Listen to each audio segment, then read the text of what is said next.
நல்ல தகப்பனே, எங்கள் சர்வ வல்லமை உள்ள ஆண்டவரே, இந்த அருமையான நேரத்திற்காக உமக்கு ஸ்தோத்திரம். வார்த்தையை அனுப்ப வேண்டுமா நாங்கள் செபிக்கிறோம். வந்திருக்கிற ஒவ்வொருத்தரோட கர்த்தர் நீர் பேசுவீராக. மனுஷ சத்தத்தை அல்ல, தேவ சத்தத்தை கேட்க கர்த்தர் கிருபை பாராட்டுங்க. திரும்பி போகும்பொழுது நம்முடைய வசனத்தை பெற்றுக்கொண்டவர்களாய் திரும்பி போக கிருபை பாராட்டும். எங்கள் ஆண்டவர் இயேசுவின் நாமத்தில் பிதாவே. அல்லேலூயா. அப்போஸ்தலர் நடபடிகள் 8ஆம் அதிகாரம் 25வது வசனம். இவ்விதமாய் அவர்கள் கர்த்தருடைய வசனத்தை சாட்சியாய் அறிவித்து சொன்ன பின்பு அப்படின்னு இருக்கு. அப்போஸ்தலர் நடபடிகளில் ஒரு விசேஷம் என்ன அப்படின்னு கேட்டிங்கன்னு சொன்னால், அது மொத்தம் ஒரு 28 அதிகாரம் இருக்கும். அந்த மொத்த அப்போஸ்தலர் நடபடிகளையுமே ஒரு வசனத்தில் நீங்கள் என்ன செஞ்சிடலான்னா, ஆண்டவர் சொன்ன ஒரு வசனத்தில் அது மொத்தமே அடங்கிடும். எந்த வசனம் அப்படின்னு பார்த்தீங்கன்னு சொன்னால், அப்போஸ்தலர் நடபடிகள் 1ஆம் அதிகாரத்தில் ஆண்டவர் ஒரு வசனம் சொல்கிறாரு. 8வது வசனம் வாசிங்க. பரிசுத்தாவி உங்களிடத்தில் வரும்போது நீங்கள் பலனடைந்து எருசலேமிலும் யூதேயா முழுவதிலும் சமாரியாவிலும் பூமியின் கடைசி பரியந்தமும் எனக்கு சாட்சிகளாயிருப்பீர்கள் என்றார். அப்போது இந்த எருசலேமிலும் யூதேயாவிலும் சமாரியாவிலும் பூமியின் கடைசி பரியந்தமும் எனக்கு சாட்சிகளாக இருப்பீர்கள் என்றார் அப்படின்னு இருக்கு. இந்த ஒரு வசனத்தை நீங்கள் அப்போஸ்தலர் நடபடிகளுக்குள்ளே மொத்தமாக படிக்க முடியும். உதாரணமாக 1 முதல் 7ஆம் அதிகாரம் வரைக்கும் சபையும் வசனமும் எங்கே இருக்கும்னு கேட்டிங்கன்னா எருசலேமில் இருக்கும். 8ஆம் அதிகாரத்துலேருந்து சமாரியாவுக்கு போயிடும். 8ஆம் அதிகாரத்துலேருந்து நீங்கள் வாசிச்சிங்கன்னா, எருசலேமில் உள்ள சபை மிகுந்த துன்பம் உண்டாயிற்று. அப்போ எல்லோரும் யூதேயா சமாரியா தேசங்களில் சிதறப்பட்டு போனார்கள். யூதேயாவுக்கும் சமாரியாவுக்கும் போயிடும். அடுத்து 8லேருந்து 17 வரைக்கும் பார்த்தீங்கன்னு சொன்னால், சமாரியாவிலிருந்து 17க்கு பிறகு பார்த்தீங்கன்னு சொன்னால் அது புறஜாதியாருக்கு போயிடும். 18ஆம் அதிகாரத்தில் அவர் சொல்லுவார், பவுல் சொல்லுவார், நான் புறஜாதியார் இடத்தில் போகிறேன் அப்படின்னு சொல்லிட்டு போயிடுவார். ஸோ இந்த வசனங்கள் பார்த்தீங்கன்னா அப்படியே அந்த ஒரு வசனத்துலேருந்து அப்படியே இது முழு அப்போஸ்தலர் நடபடிகளையும் நீங்கள் சேர்த்து படிக்க முடியும். இப்போ எதுக்கு இதை நான் சொல்கிறேன் அப்படின்னா, இந்த 1 முதல் 7 வரைக்கும் அவர்கள் எப்படி ஊழியம் பண்ணார்கள், 8 முதல் 17 வரைக்கும் அவங்க எப்படி ஊழியம் பண்ணாங்க, 18 முதல் 28 வரைக்கும் எப்படி ஊழியம் பண்ணாங்கன்னு அதில் இருக்கும். அதுலேயும் குறிப்பாக எதை யூஸ் பண்ணாங்க அப்படின்னு பார்த்தீங்கன்னா, 1 முதல் 7 வரைக்கும் அவங்க உயிர்த்தெழுதலின் வல்லமையை தான் யூஸ் பண்ணியிருப்பாங்க. உயிர்த்தெழுந்த வல்லமையினாலே அப்படின்னு தான் வரும். ஆனால் 8ஆம் அதிகாரத்துலேருந்து வசனத்தை பற்றி பேச ஆரம்பிச்சிருவாங்க. வசனம் பரம்பிற்று, வசனம் அங்கே எல்லா இடத்துக்கும் போயிடுச்சு அப்படின்னு இருக்கும். அந்த வசனம் தான் இருக்கிறதுலேயே மிக முக்கியமான ஆயுதம். ஸ்வாட் அப்படின்னு சொல்லுவாங்க இங்கிலீஷில். இருபுறம் கருக்குள்ள பட்டயம், வேர்ட் இஸ் த ஸ்வாட் அப்படிம்பாங்க. எதுக்கு சொல்கிறேன், சபை அற்புதத்தினாலும் அடையாளத்தினாலும் பெருகும், ஆனால் வசனத்தினால மட்டும்தான் நிற்கும். அற்புதத்துக்கு வரவங்க, அடையாளத்துக்கு வரவங்க திரும்பி போக வாய்ப்பு இருக்குது. 10 பேரில் 9 பேர் திரும்பி போயிட்டான் அற்புதம் வாங்கினவன். ஆனால் ஒருத்தன் தான் நின்னான். ஆனால் வசனத்துக்கு வந்தவங்க பாருங்கள், கிட்டத்தட்ட 12 அப்போஸ்தலர்கள் அப்படியே நின்னாங்க. நாங்கள் வேறு யார் இடத்துல போவோம், உம்மிடத்தில் என்ன இருக்குது, நித்திய ஜீவ வசனம் இருக்கிறது. அப்போ அற்புத அடையாளத்துக்கு வந்தவங்களில் 10ல் 1 நின்றுச்சு. வசனத்துக்கு வந்தவங்களில் 12ல் 1 தான் போச்சு, 11 நின்றுச்சு. இந்த வசனம் தான் கர்த்தருக்குள்ளே நிலை நிற்க பண்ணும். ஆரம்பத்தில் வரும்போது நமக்கு நிறைய தேவைகள் இருக்குது ஆண்டவர்கிட்ட. அதான் வசனம் சொல்லுது, வனாந்தரத்தில் உன்னை நயங்காட்டி அழைத்தேன் அப்படிங்கிற ஆண்டவர். வரும்போது நம்மளை நிறைய விஷயம் சொல்லித்தான் வரோம். தேவைகள் இருக்குது. அற்புதம் தேவை, அதிசயம் தேவை, வியாதி இருக்குது, சுகம் தேவை. இயேசு எல்லாம் செய்கிறார், அதில் எந்த மாற்று கருத்தும் இல்லை. ஆண்டவர் சுகம் அளிக்கிறார், விடுதலை அளிக்கிறார், ஆசீர்வதிக்கிறார், விடுதலை ஆக்குகிறார், எல்லாம் இருக்குது. அதில் எந்த மாற்று கருத்தும் இல்லை. ஆனால் அதுலேயே நிற்கக்கூடாது. அதோடைய அடுத்த ஸ்டேஜ் என்னன்னு கேட்டிங்கன்னா, நம்முடைய அஸ்திவாரம் வசனத்தின் மேல் போடப்பட வேண்டும். ஆவிக்குரிய வாழ்க்கை வசனத்தை அடிப்படையாய் கொண்டதாக இருக்கணும். இந்த வசனம்தான் உங்களை பல நேரங்களிலே வளர்ச்சி அடைய பண்ணும். வேத வசனமும் ஜெபம் தான் உங்கள் வாழ்க்கைக்கு, ஆவிக்குரிய வாழ்க்கைக்கான எக்ஸசைஸ். எதுக்காக இதை நம்ம இப்போ முக்கியமாக பார்க்குறோம் அப்படின்னா, பல நேரங்களிலே இப்பொழுது வசனத்துக்கு ஆல்டர்னேட்டாக சபைகளிலே நிறைய வருது. வசனத்துக்கு ஆல்டர்னேட்டாக நிறைய கொண்டாந்துட்டாங்க. ஃபெஸ்டிவல்ஸ் கொண்டாந்துட்டாங்க. அப்புறம் நிறைய களியாட்டங்கள் அல்லது நிறையா ஃபங்க்ஷன்ஸ், அப்புறம் டூரு, இந்த மாதிரி நிறையா இருக்குது சபையில். வசனத்தை பியூராக அப்படியே கர்த்தர் சொன்னபடி சபை ஏற்றுக்கொள்ள தொடங்கும் போது சபை விருத்தி அடைய தொடங்கும். அப்போ இந்த அப்போஸ்தலர் நடபடிகளில் இந்த வசனம் அப்படியே ஸ்டெப் பை ஸ்டெப்பாக என்னென்ன காரியங்கள்லாம் செஞ்சுக்கிட்டு வருது அப்படிங்கிறத மட்டும்தான் உங்களுக்கு சொல்ல போகிறேன். அதை மட்டும் நம்ம பார்க்க போகிறோம். முதலாவது வாசிங்க, அப்போஸ்தலர் நடபடிகள் 6ஆம் அதிகாரம் 7வது வசனம் வாசிங்க. தேவ வசனம் விருத்தி அடைந்து சீஷருடைய தொகை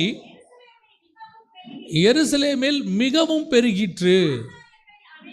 ஆசாரியர்கள் அனைவரும் விசுவாசத்துக்கு கீழ்ப்படிந்தார்கள். நல்லா கவனிங்க, வேத வசனம் விருத்தி அடைந்து சீஷர்கள் தொகை பெருகிற்று. இதுக்கு முன்னாடி ஒரு சம்பவம் நடக்குது. இதுக்கு முன்னாடி தான் ஒரு பெரிய சம்பவம் நடக்குது. என்ன நடக்குது அப்படின்னு கேட்டிங்கன்னு சொன்னால், சர்ச்சுக்குள்ள ஒரு பெரிய பிரச்சனை வருது. அதான் ஃபஸ்ட்டு பிரச்சனை. சர்ச்சில் வரக்கூடியதான முதலாவது பிரச்சனை அங்கே தான் ஆரம்பிக்குது. 6ஆம் அதிகாரத்தில் 1வது வசனம் வாசிங்க பார்ப்போம். அந்நாட்களிலே சீசர்கள் பெருகின போது கிரேக்கரானவர்கள் தங்கள் விதவைகள் அன்றாட விசாரணையில் திட்டமாய் விசாரிக்கப்படவில்லை என்று எபிரேயருக்கு விரோதமாய் முறுமுறுத்தார்கள். இதுல எங்க பிரச்சனை இருக்குது? இந்த வசனத்துல என்ன பிரச்சனை இருக்கு?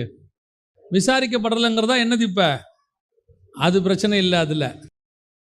அது பிரச்சனையே இல்லை. அதுல என்ன தெரியுமா பிரச்சனை? கிரேக்கரானவர்கள் எபிரேயர்கள்னு இருக்குல்ல, எப்போ சபைக்குள்ள இந்த பிரிவு வந்துச்சோ பிரச்சனை ஆரம்பிச்சிடும். அதுக்கு முன்னாடி இவங்க அத்தனை பேரும் ஒரு மனமாக இருந்தாங்க. ஒரு மனமாக இருக்கும்போது சபையில் பரிசுத்த ஆவியானவர் இறங்கினார். வல்லமையாக இருந்துச்சு, மிகப்பெரிய அளவில் பரம்புச்சு. அப்படியே அற்புத அடையாளம் எல்லாம் நடக்குது. எல்லாரும் சொத்தெல்லாம் விற்று கொண்டு வைக்கிறாங்க. அப்படியே சபை 3000 பேர் 5000 பேர் ரட்சிக்கப்படுறாங்க. இவங்க எல்லாம் ஒரு இடத்துல கூடுறாங்க. நல்லா தான் போய்கிட்டு இருக்கு. திடீர்னு உள்ளுக்குள்ள என்ன பிரச்சனை வருது? கிரேக்கரில் மட்டும் நல்லா கவனிக்க மாட்டீங்க, எபிரேயக்காரங்களுக்கு மட்டும் தனியாக கவனிக்கிறீங்க அப்படின்னு சபைக்குள்ள என்ன வருது? ஒரு பிரிவினை வருது. ஒரு மனம் போயிருச்சு. அங்கே ஆரம்பத்திலேருந்து 1ஆம் அதிகாரத்திலேருந்து வாசிச்சு பாருங்க. அவர்கள் ஒருமனப்பட்டு கூடி வரும்போது, 2ஆம் வசனம், அவர்கள் ஒருமனப்பட்டு கூடி வரும்போது, அந்த 2ஆம் அதிகாரத்தில் சொல்கிறேன். திருப்பி பாருங்க 5ஆம் அதிகாரம், ஒருமனப்பட்டு வந்தபோது. இந்த ஒருமனங்கிற வேர்டு வந்துக்கிட்டே இருக்கும் பைபிளில். எப்போ ஒருமனம் போச்சோ, சபைக்குள்ளே எப்போ ஒருமனம் கலையுதோ, அதுக்கு மிக முக்கியமான ரீசன் என்ன? அவங்க அன்னைக்கு உள்ள சபையில் உள்ள பிரச்சனை என்ன? கிரேக்கர் யூதர் பிரச்சனை. பவுல் எழுதுறாரு, இங்கே கிரேக்கன் என்றும் இல்லை, யூதன் என்றும் இல்லை, ஒரே ஒரு ரத்தத்தில் கழுவப்பட்டாச்சு, அத்தனை பேரும் ஒரு தகப்பனுக்கு பிள்ளைகள். இங்கே எங்கே விதமான பாகுபாடும் கிடையாதுங்கிறாரு.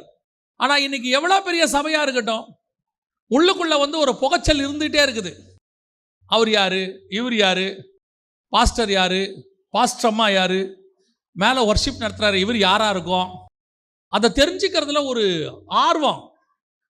அதை வச்சு அவங்களுக்கு அப்படியே என்னை கேட்டால் இது பிசாசினுடைய சுபாவம். பிரிவினை உண்டாக்குறது யார் சுபாவம்? பிசாசினுடைய சுபாவம். இயேசுவின் ரத்தத்தில் கழுவப்பட்டு சபைக்குள்ள வந்தாச்சுன்னா இங்கே எந்த பாகுபாடும் கிடையாது. அத்தனை பேரும் ஒரு தேவனுடைய பிள்ளைகள். இங்கே யூதனும் கிடையாது, கிரேக்கனும் கிடையாது, ஜாதி கிடையாது, ஏற்ற கிடையாது, தாழ்வு கிடையாது, பணக்காரன் கிடையாது, ஏழை கிடையாது, படித்தவன் கிடையாது, படிக்காதவன் கிடையாது. எல்லோரையும் நேசிக்கும்படி இயேசு சொல்லி இருக்கிறார். எல்லாரும் ஒரே கான்செப்ட் தான். இங்கே எப்படி இந்த பாகுபாடு வருது? எந்த ஊர் எந்த நாடாக இருந்தால் என்ன, எதா இருந்தால் என்ன, ஒரு ரத்தத்தில் கழுவப்பட்டுட்டோம், ஒரு நாட்டுக்கு போக போகிறோம், அவ்வளோதான். நடுவில் இங்கே எல்லாம் மாறிடணும். யூதன் கிரேக்கன்ற பிரச்சனை வரக்கூடாது. இங்கே இந்த பிரச்சனை. வெளிநாட்டுக்கு போயிருங்க, ஒவ்வொரு ஊரில் ஒரு பிரச்சனை.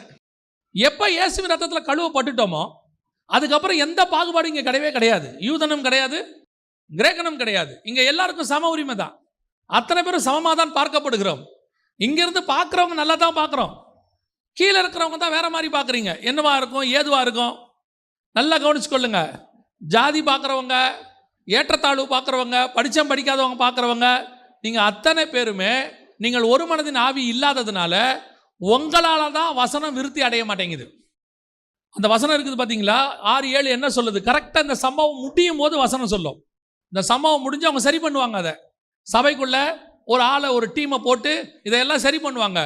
எப்போ இந்த ஒரு மனம் வந்து இந்த ஏற்றத்தாழ்வு பாகுபாடு சபைக்குள்ள மறையுதோ, மறைஞ்ச உடனே 6-7 என்ன சொல்லுது? அப்போஸ்தலர் நடவடிக்கைகள், தேவ வசனம் விருத்தி அடைந்து சீசருடைய தொகை எருசலேமில் மிகவும் பெருகிற்று. அவ்வளவுதான், தானா பெருகும். நீங்க ஒண்ணுமே செய்ய வேணாம்.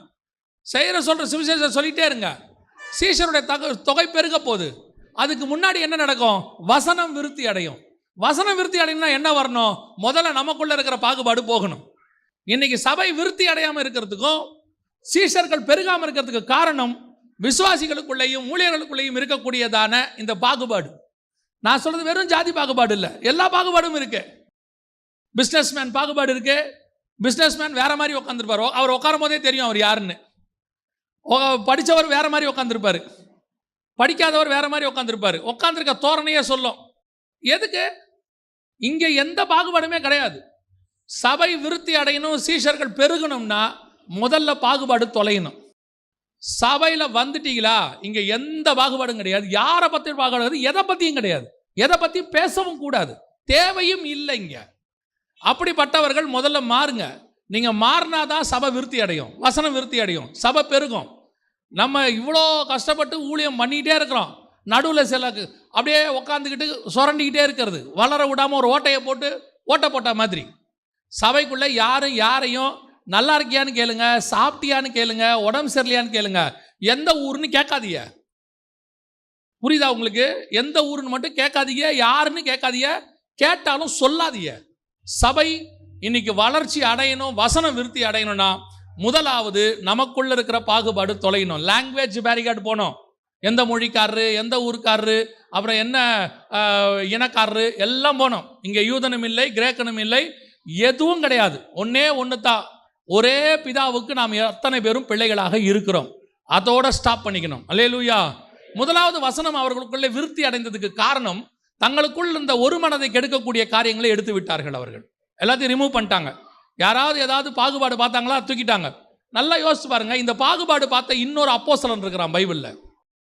ஒரு இடத்துல இருக்குது, பவுல் சொல்றாரு, புறஜாதியரோட சாப்பிட்டு கொண்டிருந்த போது யூதர்கள் வந்தாங்கன்னு சொல்லி பேதுருவும் பர்னபாவும் என்ன செய்தார்களாம், மாய்மாலம் பண்ணினார்கள்னு சொல்றாரு. பவுல் எழுதுறாரு, மாய்மாலம் பண்ணினார்கள். நடந்தது என்ன தெரியுமா? பவுல் சொன்னது கரெக்ட்னு பைபிள் ஒத்துக்குது. அப்படியே பேதுரு பக்கத்துல இருந்து பைபிள் பவுல் பக்கம் திரும்பிருச்சு. ஆண்டவர் சொன்னாரு பேதுருவை பார்த்து, உன்மேல் என் சபையை கட்டுவேன்னாரு. ஆனா பவுல் சொல்றாரு, நான் அஸ்திவாரம் இட்டேங்கிறார். அப்ப சபையை கட்டினால் யாரு? அப்படியே அழைப்பு மாறிடுச்சு. அழைப்பு மாறி யார் கையில் போயிருச்சு? பேதுருவை பார்த்து ஆண்டவர் 3 தடவை சொல்றாரு, புறஜாதியாரை வெறுக்காத, ஒரு பெரிய துப்பட்டியில எல்லாம் வந்துச்சு, அடுத்து புசின்றாரு. 3 தடவையும் அவர் அடிச்சு புசிக்கல, போயிருச்சு துப்பட்டா மேல. ஆனா அவர் கொர்நேலியஸ் வீட்டுக்கு போயிட்டாரு. ஆனா போனாரே ஒழிய அவருக்கு இன்னும் மைண்டு மாறல. யூதர்களை பார்த்தா வேற, அப்போ மற்ற புறஜாதியாரை பார்த்தா வேற. இந்த தாட் அவருக்கு இருந்துகிட்டே இருக்குது. ஒரு நாள் வந்தது, இந்த தாட்டை உடைக்கிற ஆள் யாருன்னு ஆண்டவர் பார்த்துக்கிட்டே இருக்கிறாரு. வந்தான் பவுல் உள்ள. அவன் சொல்றான், உங்ககிட்ட ஊழியம் பண்ணதுக்கு புறஜாதியார்ட்ட நான் போயிடுவேன் போடான்ட்டு போயிட்டான். அப்படியே உதறி தள்ளிட்டு போயிட்டான் துப்பட்டாவை. நான் புறஜாதியார் இடத்தில் போகிறேன். ஏன்? எனக்கு யூதனும் கிடையாது, கிரேக்கனும் கிடையாது, எனக்கு கிறிஸ்து மட்டும்தான் அப்படிங்கிறான். நமக்கும் அப்படித்தான், கிறிஸ்து மட்டும்தான். நம்ம எந்த ஒரு காரணம் இல்லை, எந்த மொழிக்காரனும். இங்கே நம்ம எல்லாம் எதுக்காக சேர்த்துக்கொள்ளப்பட்டோம் தெரியுமா? இயேசுவினாலே ஒன்றாக்கப்பட்டு இருக்கிறோம், அவருடைய ரத்தத்தாலே ஒன்றாக்கப்பட்டு இருக்கிறோம், வேற எதனாலேயும் ஒன்றாக்கப்படலை. இங்கே உள்ளுக்குள்ளே உட்காந்துக்கிட்டு எந்த பாகுபாடும் நமக்குள்ளே இருக்கக்கூடாது. நான் சொல்றது லாங்குவேஜ் பேரிகார்டாக இருக்கட்டும், கேஸ்டிசமாக இருக்கட்டும், அல்லது வேற எந்த பிரிவினையாக இருக்கட்டும், nothing between us, we are all son and daughters of the one God. அவ்வளோதான், அதோட ஸ்டாப் பண்ணிக்கணும். அல்லேலூயா, அல்லேலூயா. அது சொல்றது கொஞ்சம் கடினமாக இருந்தாலும், ஆனால் சபை இதனால் வளர்ச்சி அடையும். சபை வளர்ச்சி அடையும், வசனம் விருத்தி அடையும், வசனம் எல்லா பக்கமும் போகும். ரெண்டாவது, அடுத்த ஸ்டேஜுக்கு வசனம் போகுது. எங்க போகுது பாருங்க, வாசிங்க. அப்போஸ்தலர் 12:24 வாசிங்கள். தேவ வசனம் வளர்ந்து பெருகிற்று, தேவ வசனம் வளர்ந்து பெருகிற்று. பர்னபாவும் சவுலும் தர்ம ஊழியத்தை நிறைவேற்றின பின்பு மார்க்கு என்னும் மறுபெயர் கொண்ட யோவானை கூட்டிக் கொண்டு எருசலேமை விட்டு திரும்பி வந்தார்கள். நமக்கு என்ன தேவைன்னா, அதுக்கு முந்தின வசனம் தான். தேவ வசனம் வளர்ந்து பெருகிற்று. இப்போ 6ஆம் அதிகாரத்தில் ஒரு பெரிய பிரச்சனை. அந்த பிரச்சனையை சால்வ் பண்றாங்க. சால்வ் பண்ண உடனே வசனம் சொல்லுது, வசனம் விருத்தி அடைந்து சீஷர்கள் தொகை பெருகிற்று. இப்போ அப்படியே போயிட்டே இருக்குது. 12ஆம் அதிகாரத்தில் அடுத்த பிரச்சனை ஒன்று வருது. அடுத்த பிரச்சனை வந்த உடனே இம்மிடியட்டாக கர்த்தர் ரியாக்ட் பண்றாரு. அதுக்கு அதான் ரொம்ப முக்கியம். நல்லா கவனிச்சு பாருங்க. இப்போ நம்ம ஒரு 3-4 விஷயம் பார்க்க போறோம். ஒவ்வொன்றும் ஒரு விஷயம் நடந்த உடனே வசனம் பெருசாச்சு, வசனம் விருத்தி அடைந்தது, வசனம் பரம்பிற்று இப்படின்னு இருக்கும். இந்த வசனம் பரம்பறதுக்கு முன்னாடி ஒரு சம்பவம் நடக்கும். அதை கிளியர் பண்ணாதான் அது நடக்கும், வசனம் பரம்புறது. அப்படின்னா அந்த வசனம் பரம்புவதற்கு போவதற்கு இதெல்லாம் பேரிகார்டு தடையாக இருந்திருக்கு. கர்த்தர் ரிமூவ் பண்றாரு. இப்போ அந்த 12ஆம் அதிகாரத்தில் 24வது வசனம் நீங்க வாசிச்சிங்க. அதுக்கு முன்னாடி என்ன சம்பவம் நடக்குது அப்படின்னு பார்த்தீங்கன்னு சொன்னா, 20வது வசனத்திலிருந்து அக்காலத்திலே ஏரோது அப்படின்னு ஆரம்பிக்குது. இந்த ஏரோதுடைய இஷ்யூ நடந்து முடியுது. நீங்க 1ஆம் வசனம் வாசிச்சீங்கனாலே ஏரோதுல தான் ஆரம்பிக்கும். 12:1 ஆரம்பிச்சீங்கனாலே ஏரோதுல தான் ஆரம்பிக்கும். ஏரோது பிரச்சனை பண்ண ஆரம்பிக்கிறார். பிரச்சனை பண்ண ஆரம்பிச்சு ஃபர்ஸ்ட் யாக்கோபை கொலை பண்றார், அடுத்து பேதுருவை கொலை பண்ண பார்க்கிறார். இந்த இஷ்யூ போயிட்டு இப்ப ஏரோது ராஜவஸ்திரம் தரித்தவனாக சிங்காசனத்தில் உட்கார்ந்து கர்த்தருடைய வசனத்தை பேச ஆரம்பிக்கிறார். வசனத்தை பேச ஆரம்பித்த போது இப்பொழுது ஜனங்கள் சொல்றாங்க, இது என்ன சத்தம்? தேவனுடைய சத்தம். அப்பொழுது ஜனங்கள், இது மனுஷ சத்தம் அல்ல, இது தேவ சத்தம் என்று ஆர்ப்பரித்தார்கள். 22வது வசனம். இதுவரைக்கும் கரெக்ட், பர்ஃபெக்ட். கர்த்தர் எவரையும் பயன்படுத்துகிறார், யாரை வேணா கர்த்தர் பயன்படுத்த தொடங்குறார், அதுல எந்த மாற்று கருத்தும் இல்லை. ஆனா இங்க என்ன பிரச்சனை அப்படின்னு கேட்டீங்கன்னா, கர்த்தருடைய வசனம் பரம்பரத்துக்கு முன்னாடி ஒரு பேரிகார்டு எது அப்படின்னு கேட்டீங்கன்னா, மகிமை வந்துகிட்டே இருக்கு, அது கர்த்தர் பக்கம் போகாம தன் பக்கம் திருப்பக்கூடியவர்கள். கர்த்தருடைய பக்கம் போகாம தன் பக்கம் திருப்பக்கூடியவர்கள். இந்த தன் பக்கம் திருப்பக்கூடியவர்களுக்கு நியாய தீர்ப்பு அங்க வருது. கர்த்தருடைய வசனத்துல 2 காரியம் உண்டு. நம்ம எல்லாம் நினைக்கிறபடி அது இருபுறம் கருக்குள்ள பட்டயம்னு இருக்குது இல்லையா? இருக்குல்ல, இருபுறம் கருக்குள்ள பட்டயம். ஒரு புறம் என்ன செய்யுது? இருபுறம் கருக்குள்ள பட்டயம்னா ஒரு பக்கம் ஒரு ஆளை அது என்ன செய்யுது? வெட்டுது. அப்ப இந்த பக்கம் என்ன செய்யும்? நம்மளை என்ன பண்ணும் அது? நீங்க வெட்டுப்பீங்களா? அப்படி நம்மளை அது வெட்டுமா? அப்போ அந்த பக்கத்தையும் வெட்டிக்கிட்டு இந்த பக்கத்தையும் வெட்டுக்குமா? அவருடைய அர்த்தம் அது இல்லை. ஒரு பக்கம் நியாய தீர்ப்பு, அவர்களை வெட்டுகிறது. ஒரு பக்கம் நியாய தீர்ப்பு, ஒரு பக்கம் சுத்திகரிப்பு. இந்த பக்கம் இருக்கிறது நமக்கு நாமே நியாய தீர்ப்பு கொடுக்க மாட்டோம், அதுக்கு பேர் தற்கொலைன்னு பேர். அப்போ இந்த பக்கம் அது எதுக்கு வச்சிருக்கிறாருன்னா, ஊன அணுக்களை அது ஊட உருவுகிறது, உருவி போய் சரி பண்ணுது. இப்போ டாக்டர் கத்தி எடுக்கிறதுக்கும் யுத்தத்தில் ராஜா கத்தி எடுக்கிறதுக்கும் என்ன இருக்குது? வித்தியாசம் இருக்கு. அங்கே ராஜா எடுக்கிறது யுத்தம், மரணத்தை கொண்டு வரும். இங்கே இது மரணத்திலிருந்து மீட்கும். இதே கத்தி. ஒரு புறம் கருக்குள்ளது எதுக்கு? நியாய தீர்ப்பு. ஒரு புறம் கருக்குள்ளது எதுக்கு? சுத்திகரிப்பு. என் பக்கம் இருக்கிறது சுத்திகரிக்கிறது, அந்த பக்கம் இருக்கிறது நியாய தீர்ப்பு. இது எதுக்காக இருபுறம் கருக்குள்ளதுன்னா, அடுத்தவனை மட்டும் வெட்டிக்கிட்டே இருக்கக்கூடாது, என் பக்கமா அது என்ன செய்யணும்? சுத்திகரிக்கணும். இங்க ஏரோதுக்கு என்ன பிரச்சனை அப்படின்னா, புகழ் வருது. கிறிஸ்தவத்தில் இருக்கக்கூடிய ஆண்டவர்கிட்ட இருக்கக்கூடிய பெரிய ஆசீர்வாதம் என்ன தெரியுமா? ஒருத்தனை பிடிச்சிட்டா ஆண்டவருக்கு அவர் ஆசீர்வதிக்கிற மெத்தட் இருக்கு பார்த்தீங்களா, அது அப்படியே அப்படி இருக்கும். அப்படி அள்ளி விடுவாரு. வானத்தின் பலகனியை திறக்கிறாருன்னு இருக்குல்ல, இருதயத்துக்கு ஏற்றவனை கண்டுட்டாரு, கொடுக்கணும்னு முடிவு பண்ணிட்டாருன்னு வச்சுங்களேன், அதெல்லாம் கணக்கே பார்க்க மாட்டார் நம்ம ஆண்டவர். சில நேரத்தில் அப்பா பார்த்தீங்கன்னா ரொம்ப பிடிச்சி போச்சு, அதாவது நல்ல மார்க் எடுத்து ஏதோ ஒன்று நடந்துச்சுன்னா பிள்ளை கேட்கறத விட அதிகமாக என்ன செய்வார்? வாங்கி கொடுப்பாரு. பொல்லாதவர்களாகிய நீங்களே உங்கள் பிள்ளைகளுக்கு நல்ல ஈவுகளை செய்யும் போது பரலோகத்தில் இருக்கிற பிதா செய்வது அதிக நிச்சயம். இப்போ பார்த்தீங்கன்னு சொன்னால், சாலமோன் வந்து ஞானத்தை தான் கேட்டான். அந்த கேள்வி அவருக்கு என்னவாயிருச்சு? அந்த ஜெபம் பிடிச்சிருச்சு. உடனே சொல்றாரு, என்ன ஞானம், அதையும் கொடுக்குற, கேளாத ஐஸ்வர்யம் தர, வச்சுக்கோ அப்படிம்பார். ஆபிரகாம் கிட்ட கேட்பார் ஆபிரகாம், ஆண்டவரே இந்த தேசத்தை எனக்கு எப்போ தருவீங்க, எவ்வளோ தருவீங்க? உடனே ஆண்டவர் சொல்வார், தேசத்தின் நீளம் அகலம் எந்த மட்டுமோ அந்த மாதிரி நட அப்படிம்பார். அவர் ஏந்திரிச்சு கானானை நடப்பார். நடந்து முடிஞ்ச உடனே கர்த்தர் சொல்வார், எல்லையை நோட் பண்ணிக்க அப்படிம்பார். சரி ஆண்டவர், என்ன எல்லை? ஐப்ராத் நதி முதல் கொண்டு எகிப்தின் நதி வரைக்கும். இவர் எங்க இருக்கிறார் தெரியுமா? இஸ்ரவேல்ல இருக்கிறார், கானானுக்குள்ள. கானான்ல எவ்வளோ நடந்தோ அதான தரணும், அதான மெத்தடு. கொடுக்கும்போது எப்படி கொடுப்பார் தெரியுமா? 13ஆம் அதிகாரம் 15ஆம் அதிகாரம் 2 இருக்கும். நீங்க அப்புறம் வாசித்து பாருங்க. ஆதியாகமத்துல ஆண்டவர் சொல்வாரு, ஐப்ராத் நதி முதல் கொண்டு எகிப்தின் நதி வரைக்கும் அள்ளி கொடுக்குறாரு. ஈராக்கை எடுத்துக்கோ, சிரியா எடுத்துக்கோ, லெபனான் எடுத்துக்கோ, இந்த பக்கம் ஈஜிப்ட்ல பாதி எடுத்துக்க. ஆண்டவரே கானான் தானே நடந்த, வச்சுக்க. அதான் நம்ம ஆண்டவர். ஆசீர்வதிக்க ஆரம்பிச்சார்னா இடம் கொண்டு போகாத மட்டுக்கு அமுக்கி குலுக்கி சரிந்து விழும்படி ஆசீர்வதிப்பார். இப்போ அந்த தேவன் அப்படிதான் இருக்கிறார். அவர்கிட்ட எந்த மாற்று கருத்தும் இல்லை. அடிக்கடி நாங்கள் சகோதரர்கள் வண்டியில் போகும்போது பேசுவோம், இயேசு கிறிஸ்துவின் நாமத்தில் வந்ததுக்கு ஒன்றும் பெருசாக பவுல் மாதிரிலாம் தியாகம் பண்ணிடல. இங்கே யாரும் பட்டணம் தோறும் அடி வாங்கி சும்மா கடல் மேலே 14 நாள் இருந்து பசியோ பஞ்சமோ பட்டயமோ நிர்வாணமோ அதெல்லாம் ஒன்றும் இல்லை. வேலையை விட்டுட்டு ஊழியத்தை கூப்பிட்டாருன்னு வந்தேன், அவ்வளோதான். அதுக்கு என்ன எவ்வளோ அழகாக வச்சிருக்கிறாருன்றீங்க, சந்தோஷமாக வச்சிருக்காரு, நிம்மதியாக வச்சிருக்காரு. இன்னைக்கு வேலை பார்க்குறவங்க எவ்வளோ பெரிய நாட்டில் எங்கே வேணால் வேலை பார்க்கட்டும், ஒர்க் சாட்டிஸ்ஃபேக்ஷன் ஒன்று இருக்கு, ஜாப் சாட்டிஸ்ஃபேக்ஷன் சொல்லுவாங்க. இந்த ஜாப் என்வாயர்மெண்ட்னு ஒன்று இருக்குது நம்மளை சுற்றி இருக்கிறது. இது அத்தனையும் ஊழியத்தில் மட்டும்தான் 100% சாட்டிஸ்ஃபேக்ஷனாக இருக்கும். அந்த ஜாப் சாட்டிஸ்ஃபேக்ஷனாக இருக்கட்டும், என்வாயர்மெண்ட்டாக இருக்கட்டும், எல்லாம் அற்புதமாக இருக்கும். போதாததுக்கு நமக்கு என்ன தேவையோ கர்த்தர் அதை கொடுக்குறாரு, ஆசீர்வதிக்கிறார், குறையில்லாமல் வச்சிருக்கிறார். அந்த அளவுக்கு கர்த்தர் ஆசீர்வதிக்கிறார். அதான் நாங்கள் பேசிட்டு வருவோம், நம்மளெல்லாம் இவ்வளோ ஆசீர்வதிக்கிறாரு. பரலோகத்தில் போய் பவுல் பக்கத்தில் உட்காந்தா பவுல் நம்மளை எப்படி பார்ப்பான்? விளையாட்டுக்கு சொல்கிறேன், அவனோட கம்பேர் பண்ணால் நமக்கு ஒன்றும் இல்லை. ஆனாலும் கர்த்தர் கொடுத்து ஆசீர்வதிக்கிறார், ஆசீர்வதிச்சு சந்தோஷப்படுறாரு.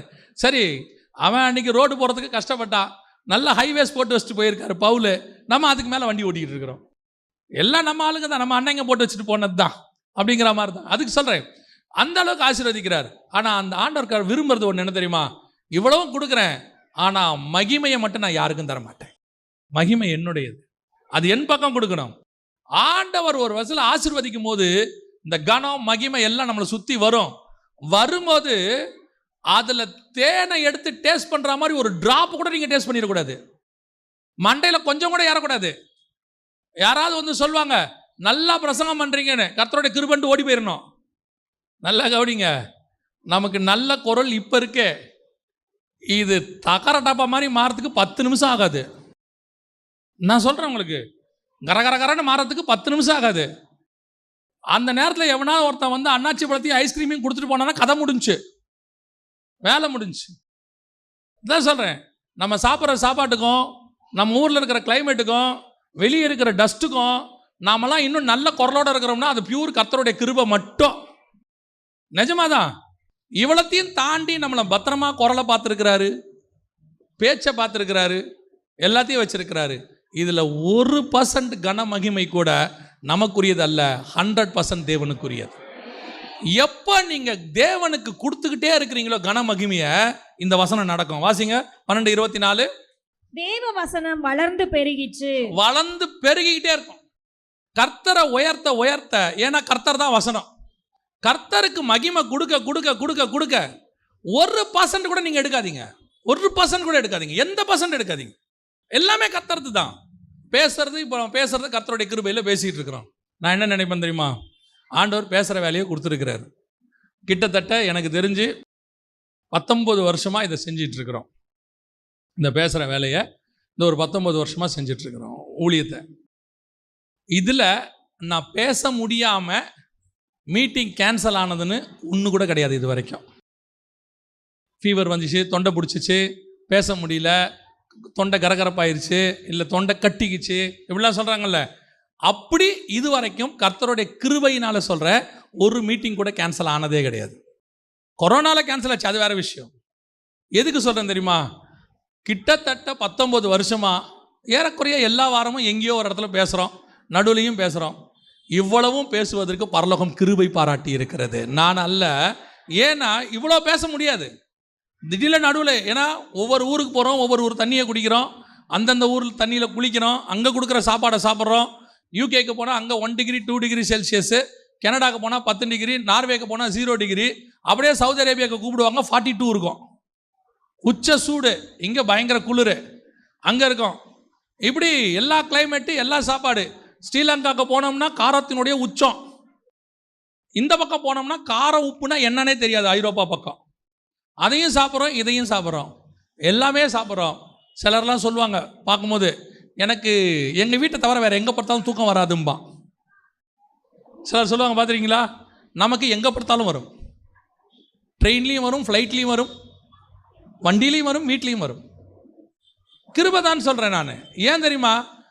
நான் தூங்காமல் இருந்தால் என்ன ஆகும்? உடம்பு கெட்டு போகும். ஆனால் கர்த்தர் அந்த நித்திரையை அழிச்சிருக்கிறார். எந்த சாப்பாடு சாப்பிட்டாலும் ஏற்றுக்கொண்டு வைக்கிறார், எந்த தண்ணி குடித்தாலும் ஏற்றுக்கொள்ளும்படி வைக்கிறார். அவ்வளவும் 100% கிருபையே. எதுக்கு சொல்கிறேன்? 100% கிருபையில் நாம் ஓடிக்கொண்டிருக்கிறோம். இதில் மகிமையை எடுப்பதற்கு நமக்கு எந்த வேலையும் இல்லை. மகிமையை கர்த்தர் பக்கம் திருப்பிக்கிட்டே இருங்க, வசனம் பெருகி கொண்டே இருக்கும், கர்த்தருடைய நாமம் உயர்த்தப்பட்டு கொண்டே இருக்கும். நீங்கள் மகிமையை எடுத்தீங்கன்னா நியாய தீர்ப்பு வரும். வசனத்தினுடைய இன்னொரு பகுதியை நீங்கள் பார்ப்பீர்கள். தேவனுக்கு முன்பாக தன்னை உயர்த்தி தன்னை கனப்படுத்தும் போது சட்டையை கிழிச்சுக்கணும். என்ன செஞ்சிடணும்? சட்டையை கிழிச்சிடணும். குதிரை மேலே சேரட் வண்டியெல்லாம் உட்கார வச்சு ஐயா வாங்க ஐயான்னு கூப்பிடும் போது குதிரையை ஓட்டி விட்டு நம்ம நடந்து போனோம். ஆலன் பி அப்படின்னு சொல்லி பிரிட்டிஷ் ஒரு இவர் இருந்தார் 1918 பிரிட்டிஷ் தளபதி. அவர் தான் முதலாம் உலக யுத்தத்தை எருசலேமை ஜெயிச்சவர். ஜெயிச்சுட்டு எருசலேமுக்குள்ளே நுழையிறார். அப்போல்லாம் குதிரை தான். குதிரைக்குள்ளே வராரு. எருசலேமுடைய அந்த கேட்டுக்குள்ளே வந்த உடனே குதிரையை விட்டு இறங்கிட்டார். இப்போவும் அந்த ஃபோட்டோ இருக்கும், நீங்கள் போய் பாருங்கள். ஜெனரல் ஆலன் பியோடைய ஃபோட்டோ இருக்கும். எல்லாரும் குதிரையில் வருவாங்க, ஆலன் பி மட்டும் நடந்து வருவார். அந்த கேட்டுக்குள்ளே வரும்போது இறங்கி நடந்து வந்தார். அப்போ எல்லாரும் கேட்டாங்க, ஏன் நடந்து வரீங்க, ஏன் இறங்கிட்டீங்கன்னு. ஆலன் பி சொன்னார், இந்த கேட்டு வழியா என் இயேசு மட்டும் கழுதையில் ராஜாவாக வந்தார், அவர் ஒருத்தருக்கு தான் அந்த தகுதி இருக்கிறது, நான் நடந்து வருவேன் என்று சொன்னார். அதுதான் கர்த்தருக்கு மகிமையை செலுத்துதல். இயேசு எப்போ 2000 வருஷத்துக்கு முன்னாடி நடந்தாரு. ஆனால் நான் இன்னைக்கு நடந்தாலும் நான் நடந்தான் போவேன். நான் கழுதை மேலே வரமாட்டேன், குதிரை மேலே வரமாட்டேன். அது கர்த்தருக்குரியது. அந்த அந்த அந்த ஒரு பொருத்தனை இருக்கு பாருங்க, அந்த கணம், அதை நம்ம கொடுத்துக்கிட்டே இருக்கணும். எல்லா சூழ்நிலையும் கொடுக்கணும். வீடு ரொம்ப அழகாக கட்டியிருக்கிறீங்களே, இது ஆக்சுவலாக என்னுடைய பிளான் தான். யாராவது ஏதாவது சொன்னாங்களா, சோத்திரம், ஏதோ கர்த்தருடைய கிருபையில் அப்படின்ட்டு போயிடணும். அங்கே எங்கேயாவது என்ன செய்யக்கூடாது, நூல் அளவு கூட மகிமையை உள்ளே நுழைச்சிடக்கூடாது. அப்படி ஓடணும்னா கர்த்தருடைய நாமம் மகிமைப்பட்டு கொண்டே இருக்கும். கர்த்தர் நம்மை உயர்த்தி கொண்டே இருப்பார். அல்லேலூயா. அடுத்து வாசிங்க பார்ப்போம். அப்போஸ்தலர் நடபடிகள் 13ஆம் அதிகாரம் 49வது வசனம் வாசிங்க. 13:49. கர்த்தருடைய வசனம் அத்தேசமெங்கும் பிரசித்தமாயிற்று. இப்போ வசனம் என்ன ஆகுது, தேசம் எங்கும் போகுது. இப்போ வசனம் பெருகுச்சு. அடுத்து எப்படி ஆயிடுச்சு, அடுத்த ஸ்டேஜ் எந்த அளவுக்கு போயிருச்சு, தேசம் எங்கும் பரம்புச்சு. இதுக்கு முன்னாடியும் ஒரு சம்பவம் நடக்குது. ஃபஸ்ட்டு நடக்கும்போது சபையில் இருந்த பிரச்சனை, ஒரு மனம் சரி பண்ணாங்க, வசனம் விருத்தி அடைந்தது. அடுத்து ஒருத்த மகிமையை தனக்கு எடுக்கிறான், அந்த நியாய தீர்ப்பு வருது, வசனம் சொல்லுது, வசனம் வளர்ந்து பெருகிற்று. இப்போ அப்போஸ்தலர் நடபடிகள் 13:49 வசனம் தேசம் எங்கும் ஏன் பிரசித்தமாயிற்று அப்படின்னு கேட்டீங்கன்னா, அதுக்கு முன்னாடி ஒரு பிரச்சனை வருது. 13ஆம் அதிகாரத்தில் ஒரு பிரச்சனை வருது. இப்போ எங்க போனாலும் ஒரு தேவ ஜனம் பவுலுக்கு விரோதமாக வந்துகிட்டே இருக்குது. இந்த கூட்டம் யார் தெரியுமா, முந்தின நாள் பவுல் பிரசங்கம் பண்ணும்போது, போன வாரம் பவுல் பிரசங்கம் பண்ணும்போது சந்தோஷமாக கேட்குறான். அடுத்த வாரம் பார்த்தீங்கன்னா பவுல் மீட்டிங்க்கு கூட்டம் வந்துருச்சு, பயங்கர கூட்டம். இதை பார்த்த உடனே அந்த ஜப ஆலயம் இருக்குல்ல, அவங்களுக்கு பயங்கர என்ன வந்துருச்சு, பொறாமை வந்துருச்சுன்னு இருக்கு. அங்கே நீங்கள் பார்த்தீங்கன்னா பவுலின் மேல் பொறாமை கொண்டு அப்படின்னு இருக்கும். 13ஆம் அதிகாரம் அப்போஸ்தலர் நடபடிகள்ல 45வது வசனம். யூதர்கள் ஜனக்கூட்டங்களை கண்டபோது பொறாமையினால் நிறைந்து பவுலினால் சொல்லப்பட்டவைகளுக்கு எதிரடையாய் பேசி விரோதித்து தூசித்தார்கள். இது அடுத்து கர்த்தர் நம்மளை ஆசீர்வதிக்கிறத பார்த்தோன்னே ஒரு கூட்டத்துக்கு என்ன வருது, பொறாமை. என்னடா இவனுங்க இப்படி வளர்ந்துட்டு போறானுங்களே. இப்ப பாத்தீங்கன்னா அற்புத அடையாளங்காக ஜனம் வாங்கல, ஜனம் எதுக்காக வருது, வசனத்துக்காக வருது. வசனம் வந்து கேட்க வருது. வசனம் கேட்க வந்த உடனே அந்த இடத்துல யூதர்களுக்கு ஒரு பொறாமை வருது பவுல் மேல. பொறாமை வந்த உடனே அவன் சொல்ற வசனம் என்னன்னா 46வது வசனம் வாசிங்க. அப்பொழுது பவுலும் பர்னபாவும் தைரியம் கொண்டு அவர்களை நோக்கி, தைரியத்தோடு அவர்களை நோக்கி. அடுத்த வசனம் தேசம் எங்கும் போகணும்னா நம்ம செய்ய வேண்டிய மிக முக்கியமான விஷயம், சில நேரத்தில் சில இடத்துல தைரியமாய் பேச வேண்டியது அவசியம். சில இடத்துல என்ன செய்யணும், தப்பு நடக்குதா, அங்கே உபதேசம் தப்பா இருக்குதா, அந்த இடத்துல தப்பு பண்றாங்களா, அதை கர்த்தர் நமக்கு அனுமதி கொடுக்குறாரா, தைரியமா பேசிடணும். பல நேரத்தில் நம்ம என்ன செய்வோம் தெரியுமா, சரிங்க நாங்கள் என்னங்க நாங்கள் ஒன்றும் பேசலைங்க. பவுலுக்கும் பேதுருக்கும் அது ஒன்று தான் வித்தியாசம். எந்த இடத்துல எடுத்து பாருங்க, தைரியமாய் பேசினான். அந்த தைரியம் தான் இம்பார்ட்டன்ட். ஸ்பிரிச்சுவல் தைரியம் வேணும். ஸ்பிரிச்சுவல் தைரியம் தப்பு நடக்கும்போது பேசுறதுக்கு வரணும். முதல்ல ஊழியத்துக்கு வந்த புதுசுல சில காரியங்களை பேசிக்கிட்டே வரும்போது ஒரு பெரிய பணக்காரர் வந்து என்ன பண்ணாரு, அந்த கூட்டத்துக்கு வந்திருந்தாரு. அவர் வீட்டில் தான் அன்றைக்கி சாப்பாடு. முடிச்ச உடனே அவர் என்ன பண்ணாரு, நல்ல வயசானவர், அப்போது நான் சொல்கிறது ஒரு 19 வருஷத்துக்கிட்ட, தோல் மேலே கை போட்டுட்டு என்கிட்ட ஒரு வார்த்தை சொன்னார். தம்பி, இந்த மாதிரியெல்லாம் பேசினீன்னா ஒரு ரூபாயிலும் ஆஃபரிங் கொடுக்க மாட்டான் அவர் சொன்ன வார்த்தை இன்னும் என் காதில் அப்படியே இருக்கு. ஒரு வயலும் ஆஃபரிங் கொடுக்க மாட்டான். அனுசரித்து போகணும். சும்மா ஊழியத்தில் அதை பேசுகிறேன் இதை பேசுகிறேன்னு பேசி நாளைக்கு ஊழியம் இல்லாமல் வீட்டில் உட்காரக்கூடாது. அனுபவசாலியாக சொல்கிறேன் அப்படின்னாரு. மனசில் நினச்சிக்கிட்டேன், அதுக்கு எதுக்கு நம்ம ஊழியத்துக்கு வரணும்? எதுக்கு ஊழியத்துக்கு வரணும்? அதுக்கு அனுசரித்து போகிறதுக்கு தான் இன்னொரு வேலை இருக்குது. நம்ம பார்த்துக்கிட்டு இருந்த வேலையை அங்கேயே அனுசரித்து போயிருந்தோம்னா அவனே நமக்கு சம்பளம் கொடுத்துருப்பானே. இப்படி யோசிச்சுக்கிட்டே இருக்கிறேன். கர்த்தர் சொன்னார், தைரியமாய் பேசுன்னார். ஆண்டவர் சொன்ன வார்த்தை, தைரியமாய் பேசு. இன்னைய வரைக்கும் சத்தியத்தை சத்தியமாய் பேச கர்த்தர் கிருபை தந்திருக்கிறார். ஒரு இடத்துல சத்தியம் பேச வேணாம்னா அங்கே போக வேண்டிய அவசியம் இல்லை. நமக்கு சத்தியத்துக்கு கதவு அடைக்கிற இடத்தில் பேச வேண்டிய அவசியம் என்ன? அவங்கள காம்ப்ரமைஸ் பண்ண. அதான் கலாத்தியருக்கு எழுதும்போது பவுல் தெளிவாக சொல்றாரு, நான் இன்னும் மனுஷனை பிரியப்படுத்துகிறவனா இருந்தால் தேவனுக்கு ஊழியக்காரன் அல்லவே. அவசியம் இல்லை. இதான் சார் சத்தியம், இவ்வளோதான். கேட்டா கேளு, கேளாட்டி போயிட்டே. நம்ம யாருக்கும் பயப்பட வேண்டிய அவசியம் கிடையாது. சத்தியத்தை பேசுறீங்களா, எதுக்கும் பயப்பட வேண்டாம். இதுதான் சத்தியம், இப்படி தான் பேசணும். யார் உங்கள் பக்கத்தில் நிற்கிறாங்களோ இல்லையோ, பரலோகம் நம்ம பக்கத்தில் நிற்கும். எப்பவும் நான் சொல்லுவேன், கொடுத்தீங்கன்னா மைக்கில் பேசுவேன், கொடுக்காட்டி ரோட்டில் பேசுவேன், ஆக மொத்தத்தில் பேசுவேன். அவ்வளோதான், முடிஞ்சு. எங்கே பேசுகிறோங்கிறதே முக்கியம் இல்லை. வனாந்தரத்தில் கத்துறோமோ, ஜபாலயத்தில் கத்துறோமோ, இல்லை மலைக்கு மேலே கத்துறோமோ, இல்லை எங்கே கத்துறோமோ, கத்தணும். அவ்வளோதான். இயேசு வர்ற வரைக்கும் கத்தணும். ஒரு காலத்தில் அதுக்கு வாய்ப்பு இல்லை. இப்போல்லாம் நமக்கு ஆண்டவர் வாய்ப்பையும் ஏற்படுத்தி கொடுத்துருக்கிறாரு. அதனால் நமக்கு எந்த கவலையும் இல்லை. கூட்டம் கூப்பிட்டா கூட்டத்தில் பேச போகிறோம், கூட்டம் கூட்டாட்டி கேமராட்ட பேச போகிறோம். ஆனால் பேசுகிற சத்தியத்தை பேசிக்கிட்டே தான் இருக்கணும். தைரியமாக பேசுங்க. நீங்கள் தைரியமாக பேசி முடிங்க. அந்த வசனம் என்ன சொல்லி முடிக்குது பாருங்க, வாசிங்க. 13:49. கர்த்தருடைய வசனம் தேசம் எங்கும் பிரசித்தமாயிற்று. வசனத்தை நீ கேட்டா கேள்வியில புறஜாதியார்ட்ட பேசுறேன்ட்டு போயிட்டேன்ட்டான் அவன். பட் நீ கேட்க மாட்டியா? சத்தியத்தை நீ கேட்க போறது இல்லையா? விடு, நான் புறஜாதியார்ட்ட பேசுறேன். அங்க புறஜாதியார்ட்ட போயிட்டான். வசனம் சொல்லுது, புறஜாதியார் சந்தோஷமாக ஏற்றுக்கொண்டார்கள். கேட்காத ஒருத்தன் திட்டுற ஒருத்தன் இருக்கிறானா, சந்தோஷமா ஏற்றுக்கொள்ற ஒருத்தன் இருக்கிறான், அவங்ககிட்ட பேசிட்டு போவோம். நான் எப்பவும் சொல்லுவேன், சத்தியத்துக்கு ஒரு ஊழியக்காரன் நின்னானா கர்த்தர் அவனுக்குன்னு ஒரு கிரௌடை வச்சிருப்பார். ஒரு கிரௌடு இருக்கும், ஒரு கூட்டம் இருக்கும். அந்த கூட்டத்தின் வழியாக வசனம் பரம்பும். அப்போஸ்தலர் நடபடிகள் 19:20 வாசிங்க. இவ்வளவு பலமாய் கர்த்தருடைய வசனம் விருத்தி அடைந்து, இவ்வளவு பலமாய் கர்த்தருடைய வசனம் விருத்தி அடைந்து, இதான் ரொம்ப முக்கியம். கடைசியா வசனம் என்ன பண்ணுச்சு? மேற்கொண்டது. இது வரைக்கும் வசனம் வளர்ந்துகிட்டே இருந்துச்சு, தைரியமா போச்சு, போய்கிட்டே இருந்துச்சு. ஒரு நாள் வந்துச்சு, அத்தனை பேரும் விக்கிரகத்தை கொண்டு வந்து எரிச்சு விட்டான். புக்கை கொண்டு வந்து போட்டு எரிச்சுட்டான். அத்தனை பேரும் மனம் திரும்புறான். மாய வித்தக்காரன், அவன் இவன் எல்லாரும் மனம் திரும்புறான். எது ஜெயிச்சிச்சு? ஊழியக்காரன் ஜெயிக்கல.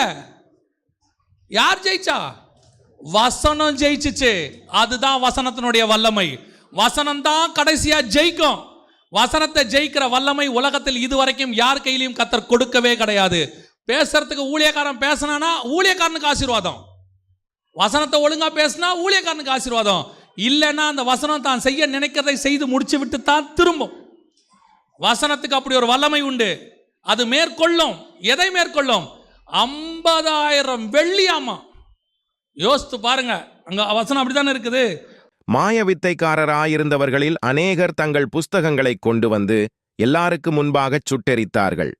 அவைகளின் கிரயத்தை தொகை பார்த்து 50,000 வெள்ளிக்காசாக கண்டார்கள். எவ்வளவு?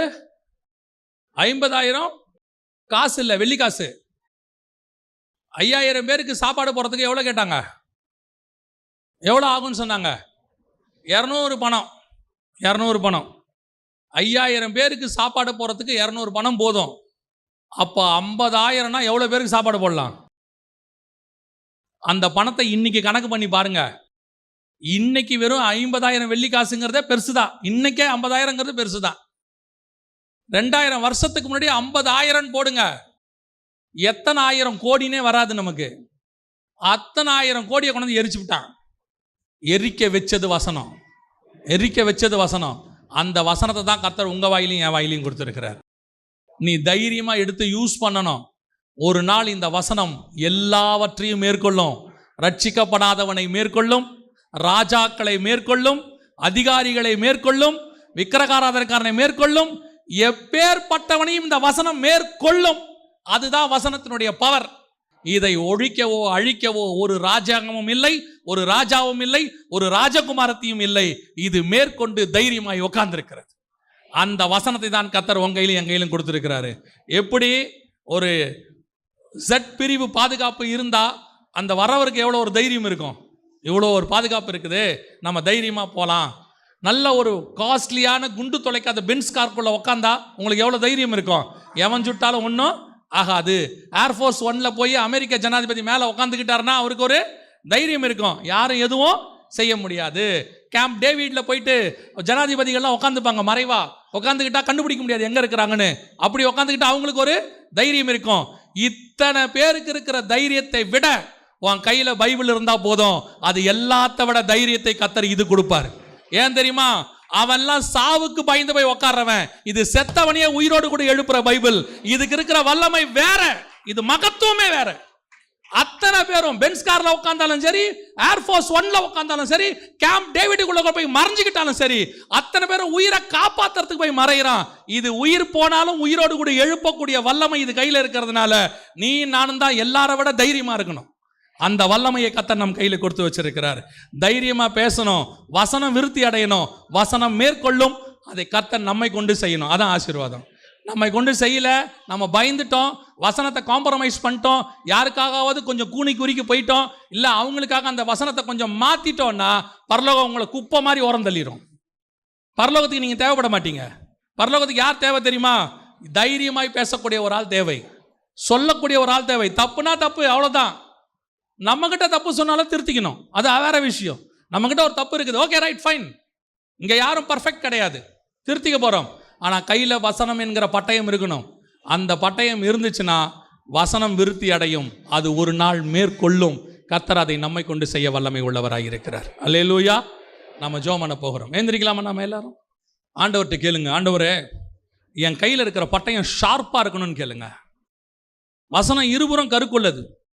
ஒரு பக்கம் நியாய தீர்ப்பு, இன்னொரு பக்கம் சுத்திகரிப்பு.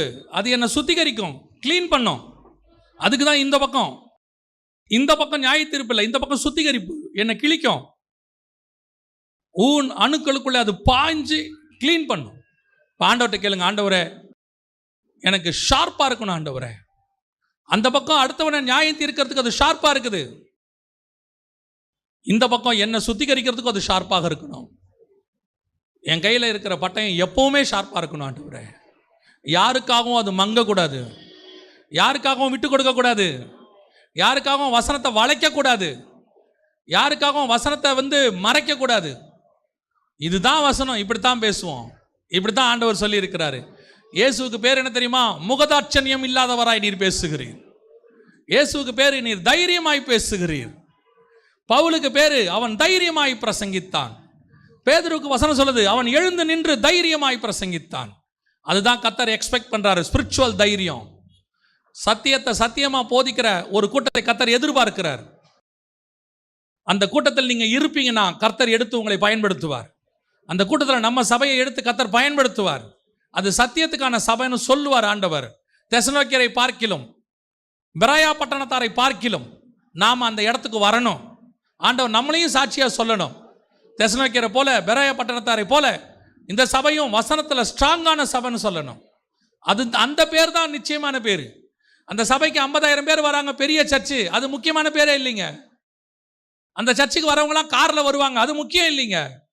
அந்த சபையில் இருக்கிற விசுவாசிக்கிட்ட பேச முடியாதுங்க, அவன் வசனத்தில் ஸ்ட்ராங்கா இருக்கிறான்.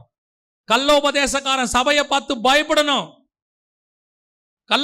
உபதேசக்காரன் நம்ம கிட்ட வர்றதுக்கு பயப்படணும். வசனத்தில் அப்படி ஸ்ட்ராங்கா நிற்கணும். ஏன்னா இது மேற்கொள்ளுகிற வசனம். ஒப்பு கொடுப்போமா? கரங்களை உயர்த்தி தேவ சமூகத்தில், ஆண்டவரே என் வாயின் வார்த்தைகள் எல்லாம் ஆண்டவரே உம்முடைய வசனமாக இருப்பதாக. புறப்படுகிற வார்த்தைகள் நியாய தீர்ப்புடையதாக இருப்பதாக. புறப்படுகிற வார்த்தைகள் சுத்திகரிப்பு உடையதாக இருப்பதாக. நம்முடைய வசனத்தை உள்ளதை உள்ளபடி சொல்லணும் ஆண்டவரே. நிறைய உட்கொள்ளணும்ப்பா, நிறைய படிக்கணும், நிறைய தியானிக்கணும் ஆண்டவரே. ஒப்புக்கிறது ஜெபம் பண்ணுங்க. ஃப்ரீயா இருக்கும் போதெல்லாம் வசனம் படிங்க. சும்மா உட்காந்து டிவி பார்த்துட்டு இருக்காதீங்க, சும்மா உட்காந்து மொபைல் பார்த்துட்டு இருக்காதீங்க. டைம் கிடைக்கும் போதெல்லாம் வசனத்தை படிங்க. அது உங்களை ஷார்ப் பண்ணிக்கிட்டே இருக்கும். ஷார்ப் பண்ணி உங்களை அறியாமலேயே அது ஷார்ப் ஆகும். ஒப்பு கொடுப்போமா? கரங்களை உயர்த்தி, சர்வ வல்லமை உள்ள எங்கள் தகப்பனே, உம்முடைய வார்த்தையை எல்லாவற்றை பார்க்கிலும் அதிகமாய் நாங்கள் நேசிக்கிறோம் ஆண்டவரே, உட்கொள்ளுகிறோம் ஆண்டவரே. நீர் உம்முடைய சரீரமாகிய உம்முடைய வார்த்தையை நீர் எங்களுக்கு தந்தபடினால் உமக்கு நன்றி. உம்முடைய மாம்சம், வார்த்தை மாம்சமானது என்று வாசிக்கிறோமே. அந்த வார்த்தைக்காக உமக்கு நன்றி ஆண்டவரே. இதை நாங்கள் உண்மையும் உத்தமமாய் முடிவு பரியந்தம் நிற்க எங்களுக்கு கிருபை பாராட்டுங்க. நிற்கிறேன் என்று சொல்ல நாங்கள் விழாதபடி உம்முடைய கிருபை எங்களை தாங்க வேண்டுமாய் நாங்கள் செபிக்கிறோம். நாங்கள் முடிவு பரியந்தம் இதே சத்தியத்தில் இப்படி நிற்க எங்களுக்கு கிருபை தான். ஒவ்வொருத்தரும் அப்படி வளரட்டும், சபை அதில் வளரட்டும் ஆண்டவர். கிருபையுள்ள கரத்தில் தாழ்த்துகிறோம் எங்கள் ஆண்டவர் இயேசுவின் நாமத்தில் பிதாவே.